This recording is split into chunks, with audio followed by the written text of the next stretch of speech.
17 मई यानी सोमवार से सस्ता सोना खरीदने का मौका मोदी सरकार एक बार फिर दे रही है। सोना आपको फिजिकल रूप नहीं बल्कि बॉन्ड के रूप में मिलेगा।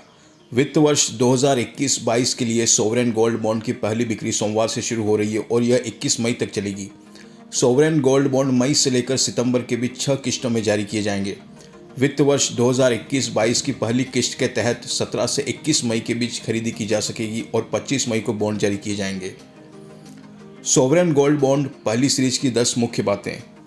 मोदी सरकार ऐसे समय में गोल्ड बॉन्ड लेकर आई है जब घरेलू कीमतें नई ऊंचाई पर पहुंचने के बाद करीब 8,500 रुपये प्रति 10 ग्राम सस्ती हैं। सोवरेन गोल्ड बॉन्ड स्कीम 2021-22 की पहली सीरीज में सब्सक्रिप्शन 21 मई 2021 के बाद बंद हो जाएगी। गोल्ड बॉन्ड की इस किस्त के लिए 4,777 रुपये प्रति ग्राम का भाव तय किया गया है। गोल्ड बॉन्ड के लिए Indian Boolean and jewellers association limited द्वारा 999 शुद्धता के सोने के प्रकाशित सामान्य औसत बंद भाव पर आधारित हैं। सरकार की ओर से भारतीय रिजर्व बैंक द्वारा सोवरेन गोल्ड बॉन्ड जारी किए जाते हैं। फिजिकल सोने की मांग को कम करने और वित्तीय बचत में घरेलू बचत के एक हिस्से को स्थानांतरित करने के उद्देश्य से 2015 में सोवरेन गोल्ड बॉन्ड योजना शुरू की गई थी।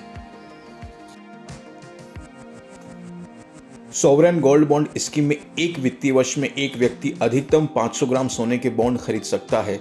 वहीं न्यूनतम निवेश 1 ग्राम का होना जरूरी है। सरकार ने मई 2021 से सितंबर 2021 तक 6 किस्तों में बॉन्ड जारी करने का फैसला किया है। भारतीय रिजर्व बैंक भारत सरकार की ओर से बॉन्ड जारी करेगा। बॉन्ड जारी होने के पखवाड़े के भीतर स्टॉक एक्सचेंजों पर ट्रेडिंग की जा सकती है।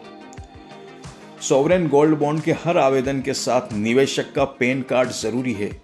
इस बॉन्ड को बैंकों, stock holding corporation of India, नामित डाकघरों और मान्यता प्राप्त स्टॉक एक्सचेंजों जैसे कि NSE और BSE के माध्यम से बेचा जा सकता है। इसकी सबसे खास बात होती है कि निवेशक को सोने के भाव बढ़ने का लाभ तो मिलता ही है, साथ ही उन्हें इन्वेस्टमेंट रकम पर 2.5% का गारंटेड फिक्स्ड इंटरेस्ट भी मिलता है।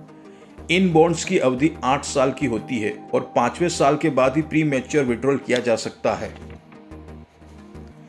इस पर 3 साल के बाद long term capital gain tax लगेगा। मैच्योरिटी तक रखने पर कैपिटल गेन टैक्स नहीं लगेगा। वहीं इसका लोन के लिए भी उपयोग किया जा सकता है।